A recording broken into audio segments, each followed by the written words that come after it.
Vamos a hacer un breve repaso de lo que hemos visto en Daniel 2 y Daniel 7. Es así, cuando es capacitación, este no es un sermón propiamente dicho, sino una especie, más bien una capacitación. ¿Okay?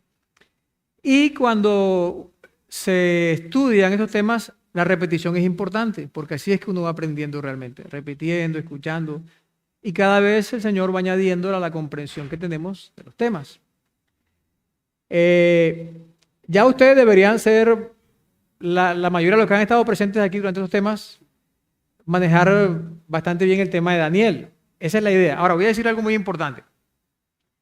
Presentar este tema tiene dos propósitos. El primero es fortalecer nuestra fe, la de nosotros, la de cada uno de ustedes. Ese es lo más importante. Y estas profecías son fundamentales para fortalecer nuestra fe. Van a darse cuenta.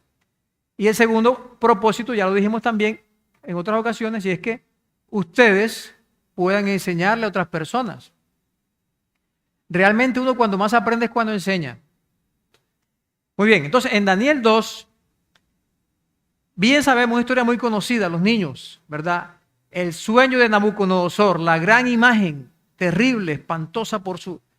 aquí hay una representación que ya la hemos visto, que estaba constituida de diferentes partes, diferentes metales. La cabeza era de oro, los pechos y los brazos de plata, el vientre y los muslos de bronce, las piernas de hierro y los pies de hierro y de barro.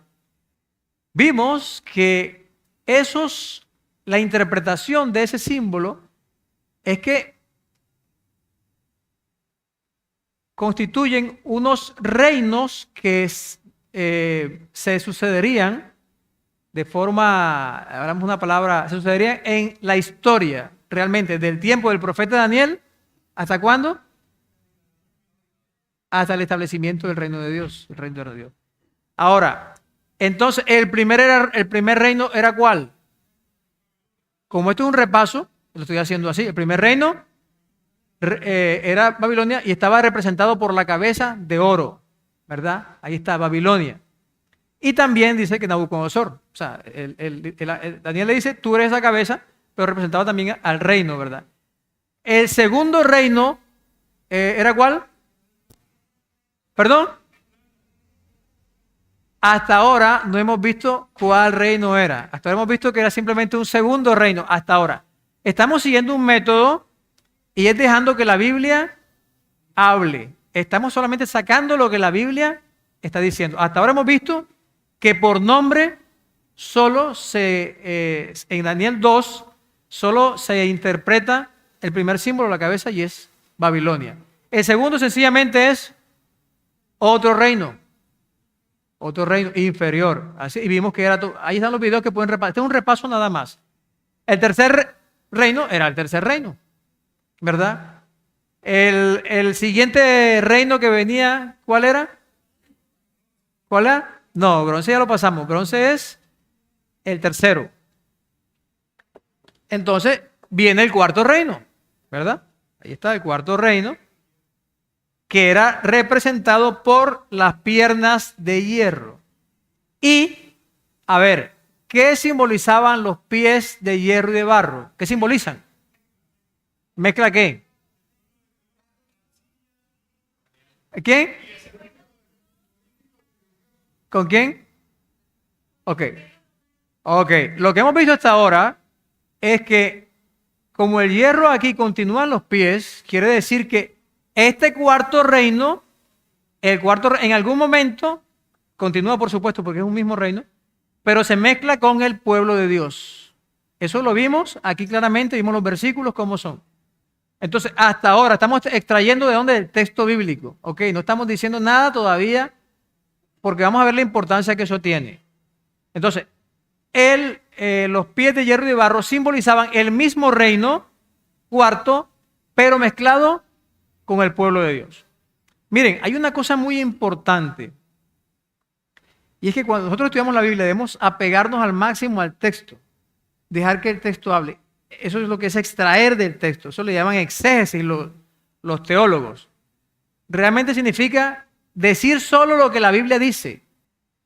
Muy bien, y así esta profecía, este sueño termina con el establecimiento del reino eterno de Dios. Ahora, estuvimos viendo algo sobre Daniel 7. Allá está Daniel 7, quedó un poquito por fuera de la pantalla.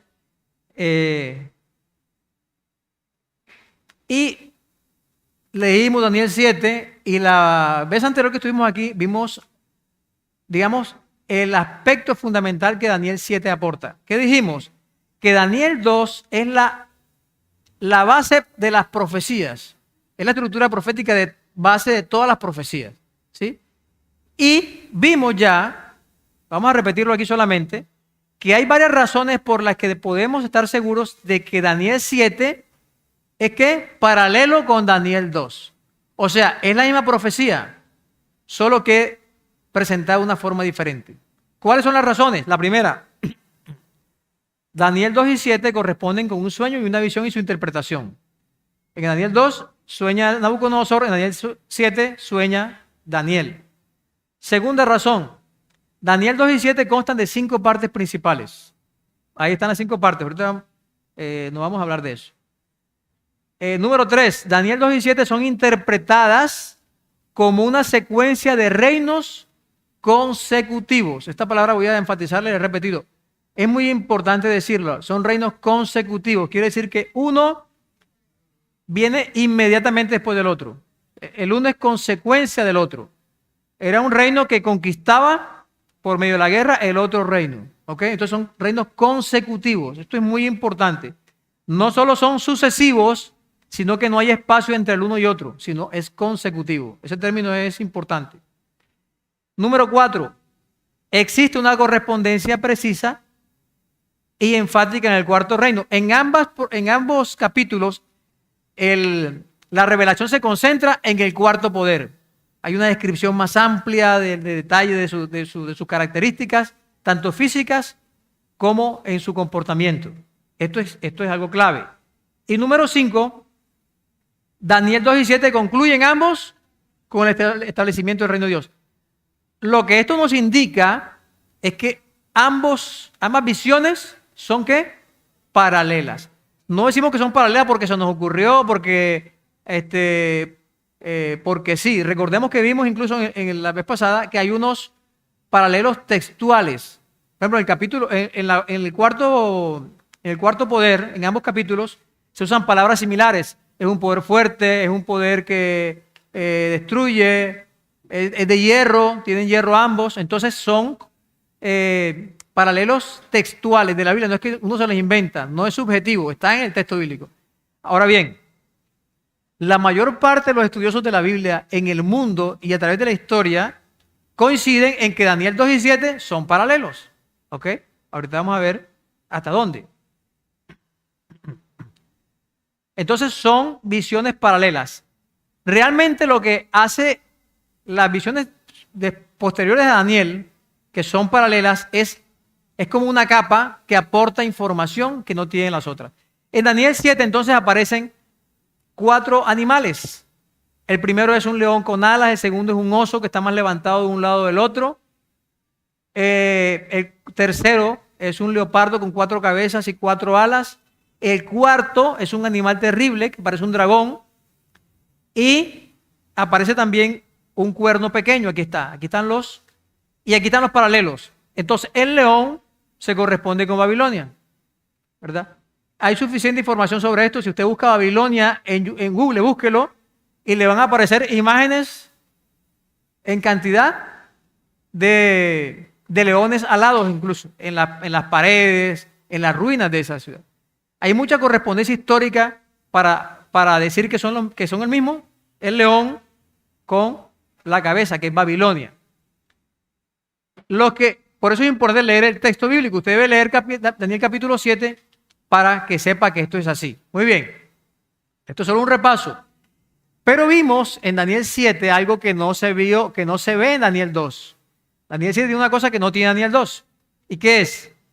Vimos que hay 3 secuencias, 3 veces se repite una secuencia. Y es que hay una descripción de la actividad del cuerno pequeño. Este es Daniel 7, 8 al 14. Esto lo vimos ya. Después hay una descripción de un juicio en el cielo. Estuve mirando hasta que fueron puestos tronos. y se sentó un anciano de día, y aquí dice, su trono llama de fuego. Millones y millones asistían delante de él. El juez se sentó y los libros fueron abiertos. Así que hay un trono, pero no hay un rey, sino un juez. Esta es una escena de juicio, ¿dónde? En el cielo. Se repite 3 veces esta escena. Daniel 7, 8 al 14. Al 14 esta sección es una descripción del establecimiento del reino de Dios. Muy bien. Y aquí en esta primera parte hay una descripción entre el juicio y el reino de Dios establecimiento de la actividad del cuerno pequeño. Lo que quiere decir es que el juicio ocurre en el tiempo de la actividad del cuerno pequeño. Comienza primero el cuerno pequeño solo, mírenlo aquí arriba, su actividad. En algún momento de su actividad comienza un juicio en el cielo. Y después que el juicio termina, viene el reino de Dios. ¿Ok? Si alguien tiene alguna pregunta o no entiende, puede levantar la mano, puede opinar. Esta es la segunda vez que aparece la misma secuencia. Actividad del cuerno pequeño, versículos 21 y 22. Y veía yo que este cuerno hacía guerra contra los santos y los vencía, hablando del cuerno pequeño. Después una escena de juicio en el cielo, hasta que vino el anciano de días y se dio el juicio a los santos del Altísimo. Y después el reino eterno de Dios. Y llegó el tiempo y los santos recibieron el reino. ¿Se dan cuenta? Esto no es tan difícil realmente. Daniel 7 para mí es el capítulo más sencillo de los capítulos proféticos de Daniel. Más que Daniel 2, más que Daniel 8 y más que Daniel 9 y Daniel 11. Así que solamente hay que dedicarle tiempito para captar esto. En su Biblia usted puede marcarlo, estas 3 secciones. 7, 8 al 14, 21 y 22 y la tercera que viene que son 25 y 26. 25 al 27. Mira aquí. Y el cuerno pequeño, este cuerno no aparece en este versículo, yo lo puse, viene del versículo 24. Y el cuerno hablará palabras contra el Altísimo, y a los santos del Altísimo quebrantará y pensarán cambiar los tiempos. Aquí está la actividad del cuerno pequeño. ¿Ok? ¿Qué viene después? Una escena de juicio en el cielo, pero se sentará el juez y le quitarán su dominio. ¿Se dan cuenta? Y después viene el establecimiento del reino de Dios. Y que el reino y el dominio y la majestad de los reinos, aquí dice, cuyo reino es reino eterno. ¿Me van siguiendo? Así que hay una secuencia clara y clave en Daniel 7, que es paralelo a Daniel 2. ¿Qué nos indica esto? ¿Para qué nos sirve? ¿En qué ayuda? ¿Qué aporta Daniel 2 a Daniel 7? Daniel 7 a Daniel 2, mírenlo aquí. Lo que ocurre entonces es que del paralelo que teníamos, ahora necesitamos insertar en esa gráfica lo que acabamos de ver en Daniel. Y ahí viene. Y viene aquí. Daniel 7 nos dice que entre la actividad del cuerno pequeño o de los pies de hierro y barra, que son lo mismo, y el establecimiento del reino de Dios, ocurre un juicio en el cielo. ¿Lo ven de forma gráfica? O sea, la gráfica, lo que Dios reveló gráficamente nos ayuda a entenderlo mejor. Repetimos, son paralelos. Pero Daniel 7, aparte de aportar unos elementos, detalles especialmente sobre el cuarto reino, dice de forma 3 veces enfática que entre la actividad del cuerno pequeño, este poder que está representado aquí por el cuerno pequeño, poder representado por los pies de hierro y barro, y el establecimiento del reino eterno de Dios, ocurre un juicio en el cielo. ¿Está claro? Ok, aquí nos damos cuenta que el símbolo que se usa en Daniel 7 para el juicio es que es un trono. Se menciona un trono, o sea, hay un trono, hay un símbolo también ahí. O sea, Daniel 7 tiene estos símbolos y tiene un trono. El capítulo 7 termina de una forma interesante. Dice Daniel, en cuanto a mí, Daniel, mis pensamientos me turbaron y mi rostro se demudó, pero guardé el asunto en mi corazón. Daniel vio todo eso, recibió una interpretación, pero él quedó perplejo. Dice, mis pensamientos me turbaron y mi rostro se demudó. ¿Cómo podemos entender eso? ¿Verdad? Triste, preocupado. ¿Por qué? ¿Qué pasó? ¿Por qué? Evidentemente, si hablamos del profeta Daniel y de la trascendencia que tiene la profecía bíblica, quiere decir que es algo muy importante lo que Daniel vio, lo que Dios le mostró. ¿Qué es lo que está pasando aquí? Él quería entender. Mire que la misma dinámica ocurre en el capítulo 8, van a verlo ahorita, y después en el 9. Pero aquí Daniel queda preocupado. Esta visión del capítulo 7, la del capítulo 5 ocurrió, la del capítulo 2 ocurrió más o menos en el año 603 antes de Cristo. Esta visión ocurrió más o menos en el 553, 50 años más o menos después de que Daniel había interpretado el sueño de Nabucodonosor. Ahora viene el capítulo 8, que ocurre aproximadamente 2 años después, más o menos 2 años después de la visión del capítulo 7. ¿Ok? Más o menos en el año 550 antes de Cristo. Lo que vamos a hacer ahorita, y es algo supremamente importante, es leer el capítulo 8, porque a veces, yo lo he dicho siempre, a veces queremos hablar del tema bíblico de la profecía y no leemos la Biblia. Es interesante ese capítulo, ¿verdad? Si alguno lo leyó por primera vez hoy, pues de pronto no puede captar mucho, pero los que lo han leído otras veces ya posiblemente captaron algunas similitudes entre el capítulo 8 y lo que hemos visto del capítulo 7 y el capítulo 2. Vamos a ver, porque la pregunta que surge aquí es, ¿será que el capítulo 8 también es paralelo con las profecías del capítulo 7 y del capítulo 2? Sí, ¿por qué? ¿Por qué?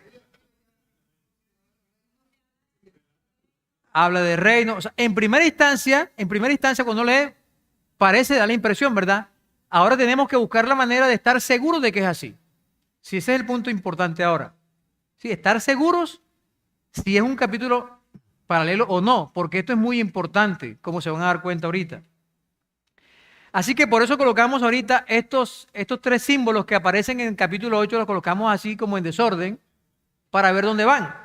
¿Por qué? Porque tenemos que, primero aparece un carnero, después aparece un macho cabrío que derriba al carnero y le quita el dominio, y posteriormente aparece un cuerno pequeño.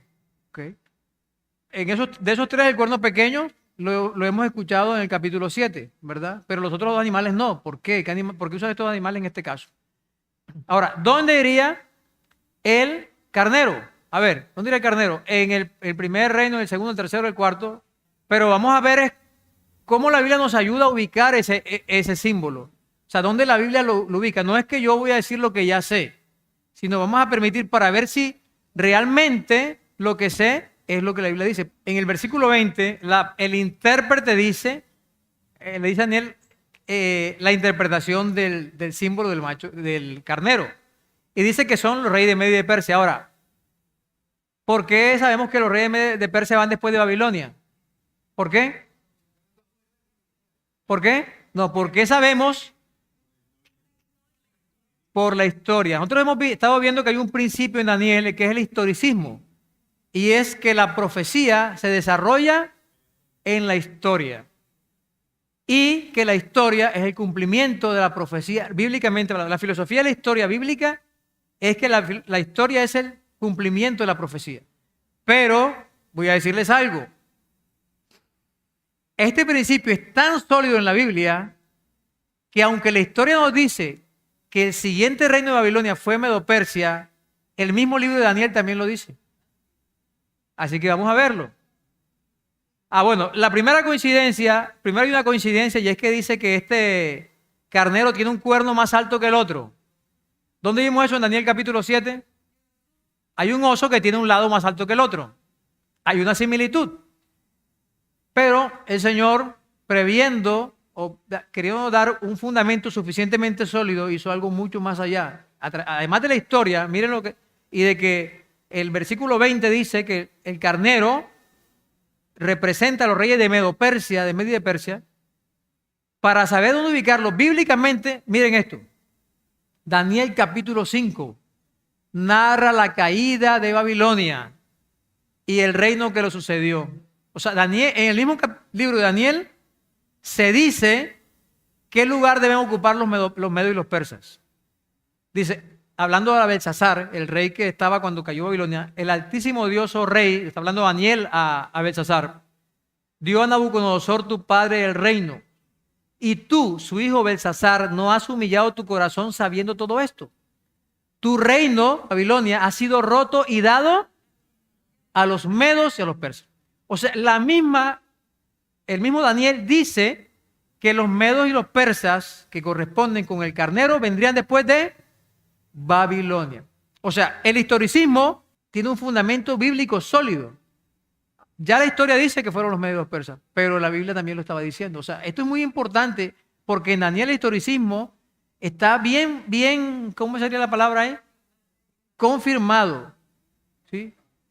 Ahora, el versículo de abajo dice, la misma noche fue muerto Belsasar, rey de los caldeos, y Darío de Media tomó el reino. Ahora, si ustedes leen en 2 de Crónicas 36:20, que ya lo vimos aquí una vez que es paralelo, ahí también narra la historia de la caída de Babilonia, y quien lo sucedió fue Medo-Persia. Así que podemos estar seguros con esto, con lo que la Biblia dice y que la historia confirma, no al revés, no es que la historia, no, la Biblia lo dice y la historia lo confirma, el historicismo. Podemos saber entonces que podemos ubicar ese carnero aquí, porque el texto bíblico lo dice en Daniel 8:20, el relato de la caída de Babilonia dice que lo sucedió Medo-Persia, así que este es el lugar donde va este. Ahora, ¿por qué colocamos automáticamente aquí estos otros símbolos? Porque si es así, que son paralelos estas profecías, debe seguir el mismo comportamiento de los capítulos anteriores, que son reinos secuenciales, consecutivos.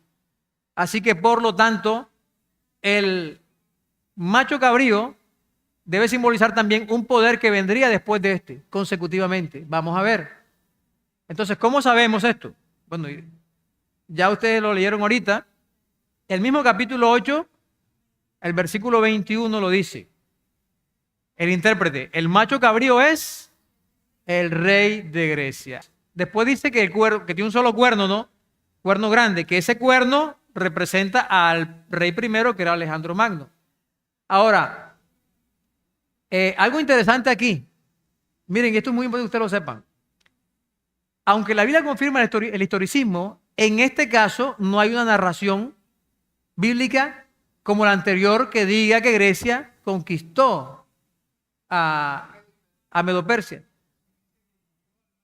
Exacto, sí, claro, en el símbolo. Lo que quiero decir es que no es como el otro que dice que Medo-Persia conquistó a Babilonia. No aparece, pero lo que Dios está es estableciendo el principio, dejándolo claro. El principio es claro en la Biblia, el historicismo es claro ahí. Esto es importante porque Dios no siempre va a decir con claridad qué simboliza esos reinos, como vamos a ver ahorita. Ahorita aquí lo dice con nombre, Grecia, pero ya no hay un respaldo del acontecimiento. ¿Me hago entender? ¿Me van siguiendo lo que estoy diciendo? Ya vemos que el mismo libro de Daniel, en el versículo 21 del capítulo 8, nos dice que este macho cabrío representa a Grecia. Miren que ya vamos colocándole nombre a los reinos. Y no tuvimos necesidad de todavía ir a la historia, porque la misma Biblia lo decía. Sí, por eso me preocupé de en el capítulo 2 no decir el nombre, ni en el capítulo 7, porque el capítulo 8 lo tiene. ¿Me hago entender? Porque ahora usted está mostrando sólidamente que estos tres reinos están interpretados en la misma Biblia, por nombre. Recuerden que yo estoy compartiendo con ustedes para que ustedes compartan. Esta es la dinámica que estamos usando aquí. Por eso digo la forma que lo digo. Ahora, hay algo interesante. ¿Saben qué pasa? La mayoría de los intérpretes en el mundo y a través de la historia están de acuerdo en que estos tres reinos representan Babilonia, Medo-Persia y Grecia. ¿Por qué será? ¿Por qué será que no pueden decir otra cosa? Porque la Biblia los menciona por nombre. Pero, y aquí viene el pero, cuando entramos a este de acá, ya la cosa cambia. Ya los intérpretes aprovechan, vamos a decirlo entre comillas, algunos, ese silencio para decir otra cosa sobre lo que la historia dice, especialmente en este de acá abajo. Ahorita vamos a mirar el ejemplo. Entonces, pero el punto ¿cuál es? Que para nosotros, si nosotros queremos creerle a Dios, el Señor nos da suficiente base para saber que hay una secuencia histórica ahí y que este reino de aquí, o este símbolo, va a representar el reino que siguió en el dominio mundial, que siguió a Grecia. Es así de sencillo. O sea, el poder que es simbolizado por este cuerno de aquí y por esta bestia de acá y por estas piernas de aquí de hierro, debe ser el reino que tuvo un dominio mundial y que siguió y conquistó a Grecia. ¿Sí? O sea, el principio está tan sólidamente establecido que no debe haber ninguna duda. A pesar de ello, muchas personas están siendo engañadas. Por eso hay que colocar el sólido fundamento de forma sistemática, cuidadosa y procurar nosotros decir interpretaciones subjetivas ni humanas, sino permitir que el texto vaya hablando el mismo. ¿Ok? Esa es la intención. Ahora, ¿qué hay de este cuerno? ¿Quién es? ¿Cómo podemos hacer para interpretarlo? ¿Qué cosas dice la Biblia? Van a darse cuenta de una cosa muy interesante. Es interesante que en el Nuevo Testamento, por lo menos hay 7 pasajes donde los escritores bíblicos dicen que están en el último tiempo. Miren este ejemplo de aquí. Primero Juan 2:18. Dice Juan, hijitos, ya es el último tiempo. ¿Cómo así? Yo cuando leía este pasaje antes yo decía, pero ¿cómo así que ya es el último tiempo? Nosotros no decimos que estamos en el último tiempo, es ahora. Nosotros hablamos del tiempo del fin. ¿De qué tiempo hablamos? De ahora. Estamos en el tiempo del fin. Pero Juan dijo que estaba en el último tiempo, en el tiempo del fin. Y no solo él. Estos pasajes de aquí, que están Hechos 2:17. Hebreos 1:2 dice, Dios habiendo hablado muchas veces y de muchas maneras a los padres por los profetas en estos postreros días, en estos últimos días. ¿Perdón? Hebreos, yo hablo de Hebreos, pero ellos también mencionan, cuando Pedro interpreta el derramamiento del Espíritu Santo, él cita a Joel y dice, este es el cumplimiento. En los postreros días derramaré mi espíritu. Entonces, ¿por qué los escritores del Nuevo Testamento llamaban último tiempo al tiempo en que estaban? ¿Ustedes saben cuál es? ¿Saben por qué? La vez pasada lo dije un poco. La razón es esta, está en la profecía. Y es,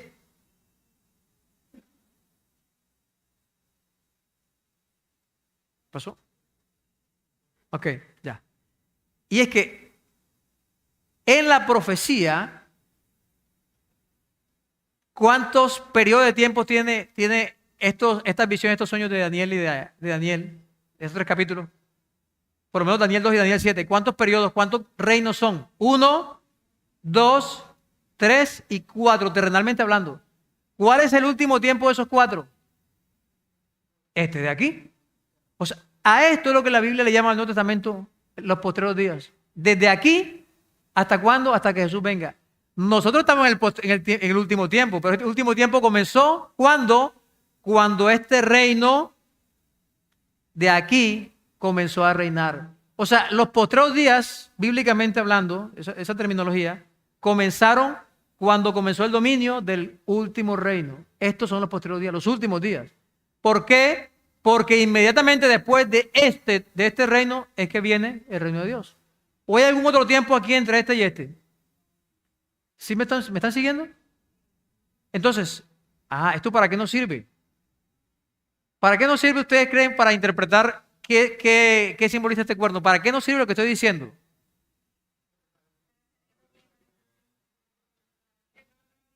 ¿Cuál era el imperio que estaba dominando en el tiempo que los apóstoles escribieron lo que escribieron sobre el último tiempo? ¿Cuál era? Romano. Es Roma. O sea, la Biblia está diciendo cuál es ese cuarto reino. Y la historia lo confirma. ¿Se dan cuenta de lo que estoy diciendo? No se menciona por nombre. Pero cuando los escritores bíblicos escriben, estamos en el último tiempo, lo que están diciendo es que el reino que estaba en el tiempo en que ellos escribieron era ese último reino. ¿Y era cuál? Roma. Ahora, ¿qué hace la historia? ¿Confirma esto o no lo confirma?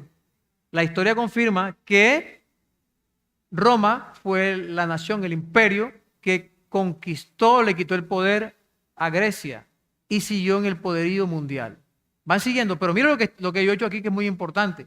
No solo he citado la historia, le he mostrado que en la Biblia se encuentra realmente el apoyo principal para esa interpretación. ¿Me van siguiendo? Generalmente nosotros podemos decir, no, la historia lo confirma. Sí, la historia lo confirma, pero es que la Biblia lo está diciendo. En el tiempo de los apóstoles. Mire, Juan escribió casi en el año 100 algunos de sus libros. Y está diciendo, estamos en el último tiempo, en el tiempo de Roma. En el último tiempo, este es el último tiempo de aquí. Todo este periodo de aquí hasta acá son los postreros días, todos estos. En cualquier momento. Ahora, entonces vemos que, como ya lo dije, que la Biblia nos está indicando qué reino es este. Y luego entonces la historia viene a apoyarlo. Esto es muy importante, ¿sabe por qué? Yo les comenté hace un tiempo que entré a ChatGPT, la inteligencia artificial que está muy de moda ahorita, para que se den cuenta de lo importante que es esto, y pregunté, ¿cuáles reinos sucedieron a Babilonia en el poderío mundial? Me colocó Medo-Persia, me colocó Grecia y me colocó un reino que ni lo conocía. Yo dije, ¿por qué dices este reino si hay suficiente documentación en la historia que el reino que siguió a Grecia fue Roma? Y me responde, sí, discúlpame, es Roma. Esto es algo importante, no crean, esto es algo muy significativo. Porque las personas que dependan de una fuente diferente a la Biblia para obtener su información van a ser engañadas. ¿Sí? Y la inteligencia artificial se está convirtiendo en la nana y en el maestro de las futuras generaciones. Todo se pregunta es ahí. Pero estas inteligencias están siendo, obviamente, porque es claro, o sea, es clarísimo, o sea, la documentación histórica sobre Roma es abundante en el mundo. La historia sobre Roma es abundante y es innegable. ¿Qué vamos a hacer ahorita con la información que ya tenemos nueva? Es lo siguiente, actualizar la gráfica. Entonces, ¿el cuarto reino es quién? Roma. ¿Hay dudas sobre esto? No, es Roma. Y el cuerno pequeño de aquí, los pies de hierro y de barro, el cuerno pequeño del capítulo 7, pies de hierro y barro del capítulo 2, y vamos a ver si parcialmente de pronto este cuerno de acá, ¿debería ser qué entonces? Según lo que tenemos ahí, ¿debería ser qué?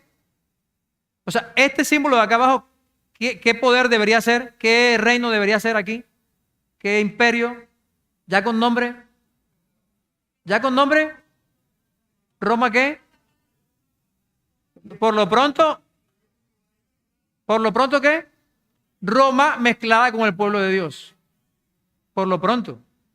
O sea, en algún momento, la profecía nos está mostrando que en algún momento de la historia, después de Grecia, le sucedería el imperio romano. Pero en algún momento de la historia, este lazo de tiempo de aquí, este poder se mezclaría con el pueblo de Dios. Miren la información que proviene del capítulo 2. No es especulativa, no es subjetiva, no se dijo, salió del texto bíblico. ¿Se dan cuenta del valor del capítulo 2? Realmente para mí el capítulo 2 es uno de los capítulos más contundentes para mostrarnos esto de aquí. El énfasis que quiero hacer aquí es la importancia de la palabra de Dios, la importancia de la Biblia para nosotros fundamentarnos. Ya tenemos fechas concretas en la profecía. ¿Y esto por qué es importante? Miren esto de aquí. 476 fue el año en que el Imperio Romano cayó. ¿Esto para qué nos sirve? Esta información. Porque nos está diciendo que este evento de aquí ocurrió cuando se consolida la mezcla entre Roma y el pueblo de Dios, ocurrió alrededor de esa época o posteriormente a esa época. ¿Me hago entender? O sea, la profecía nos ubica en el tiempo. Nos ubica en el tiempo. Lo que, repito, podemos saber que esta mezcla ocurrió posteriormente al año 476.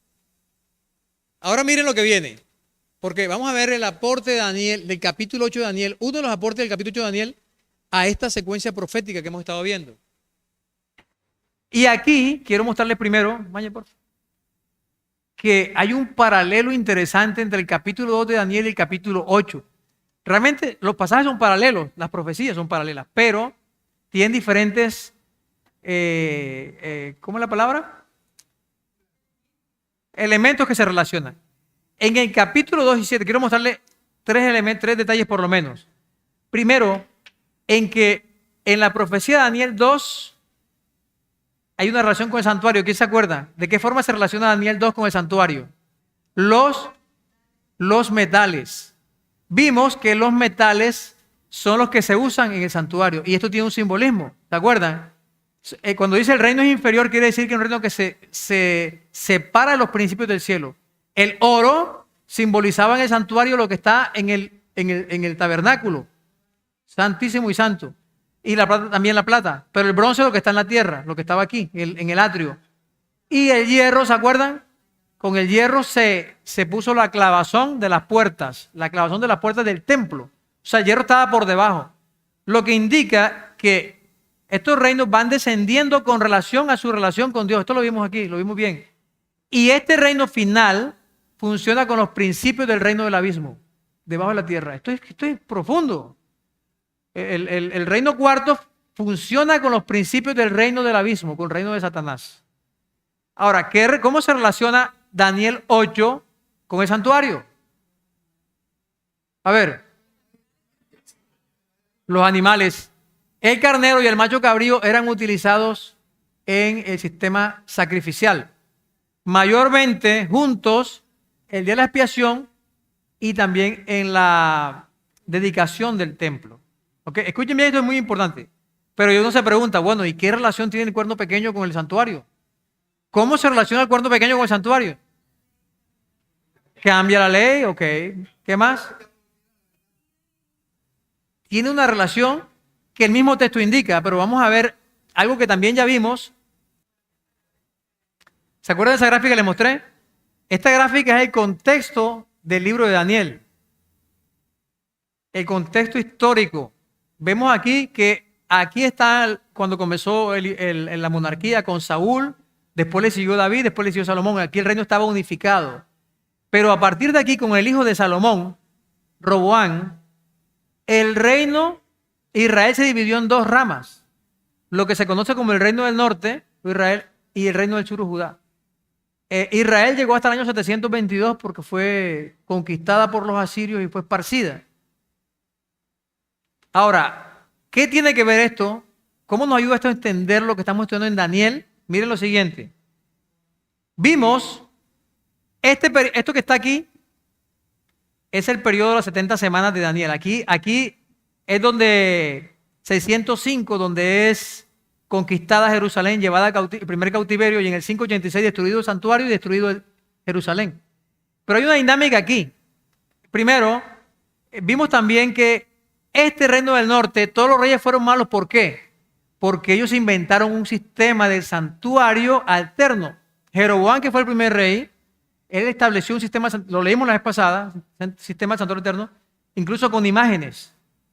Y cambió las fechas. La Biblia dice que él puso días conforme a su corazón.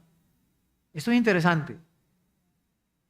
Así que establece un sistema de santuario alterno, se asocia con otras naciones para atacar al reino del sur. Este reino se asoció en varias ocasiones para destruir a Judá.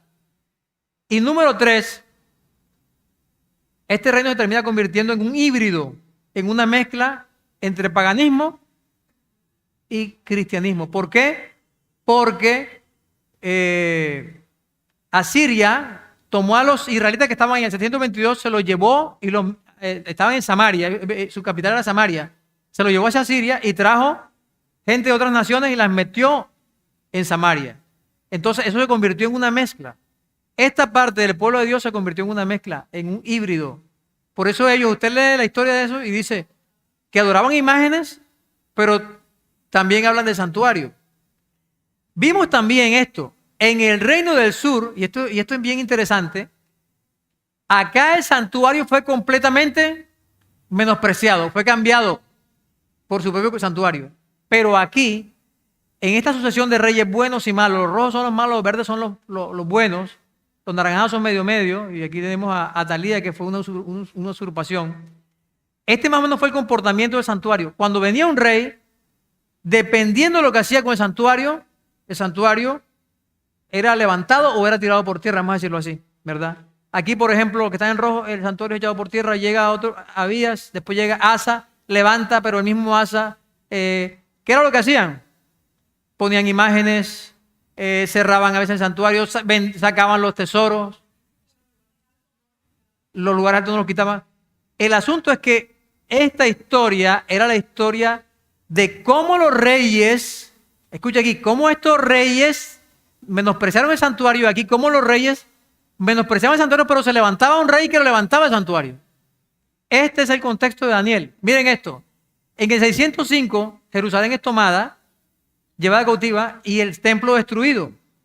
Cuando Daniel está en Babilonia, ¿el templo está en qué estado? ¿Qué estaba esperando Daniel? La restauración. Los 70 años era el decreto para regresar a Jerusalén y restaurar el santuario de Jerusalén. Ahora miren esto.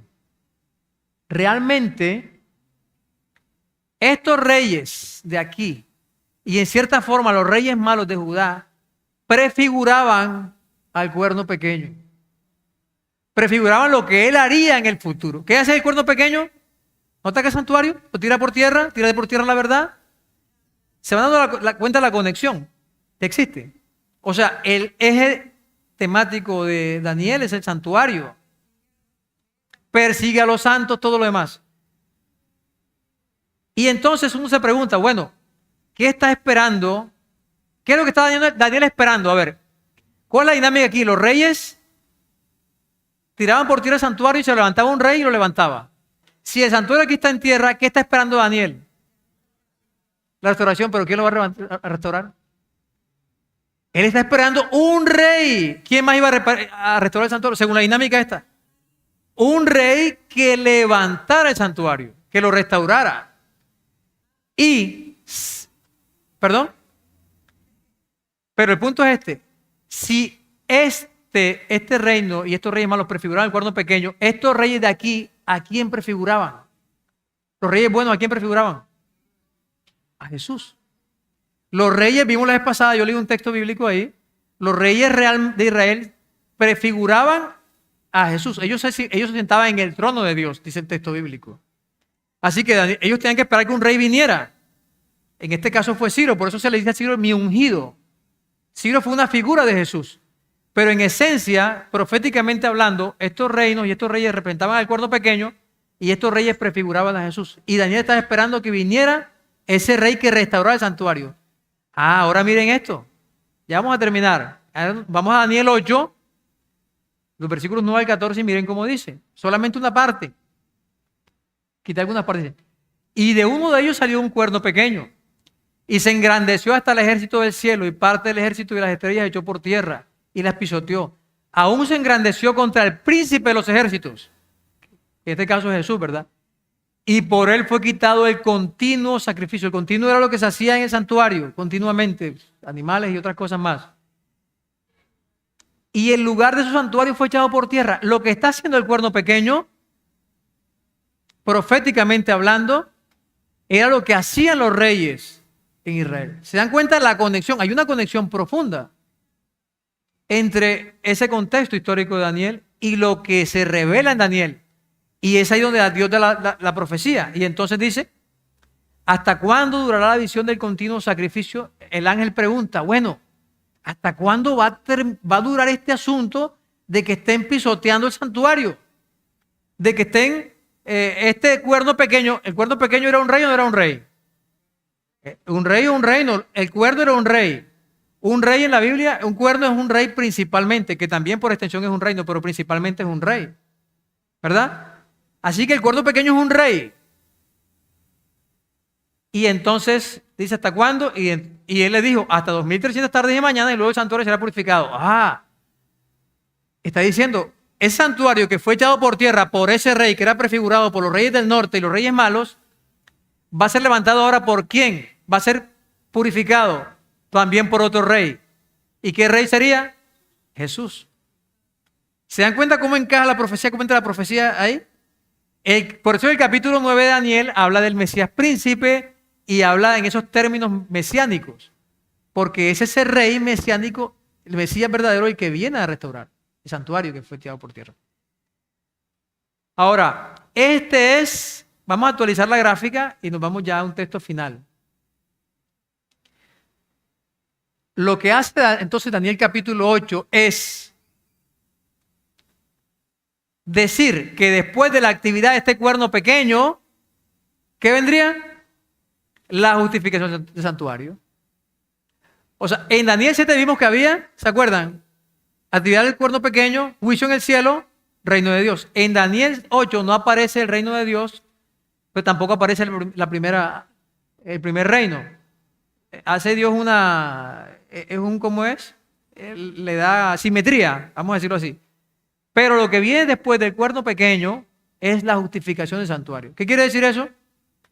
Que la justificación del santuario es paralela, equivalente o lo mismo que el juicio. ¿Se dan cuenta? Ahí coloco la palabra justificación porque el término que se usa en la Biblia, eso lo vamos a ver si Dios permite la próxima oportunidad, el término correcto es justificación. El santuario será justificado, eso tiene una razón. Y lo vamos a revisar más adelante, Dios mediante.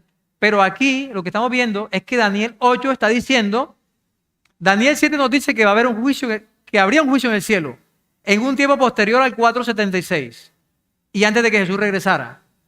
Por eso se le llama juicio preadvenimiento, porque es antes de que Jesús regrese, pero usted le puede decir solamente un juicio en el cielo antes de que Jesús regrese.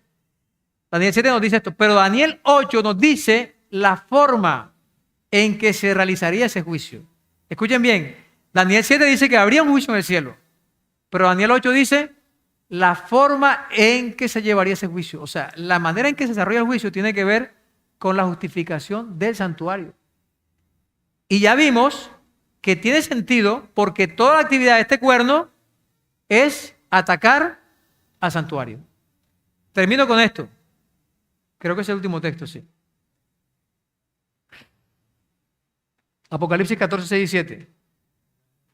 Puse este capítulo para que se den cuenta que Daniel y Apocalipsis son realmente la misma profecía, es la continuación.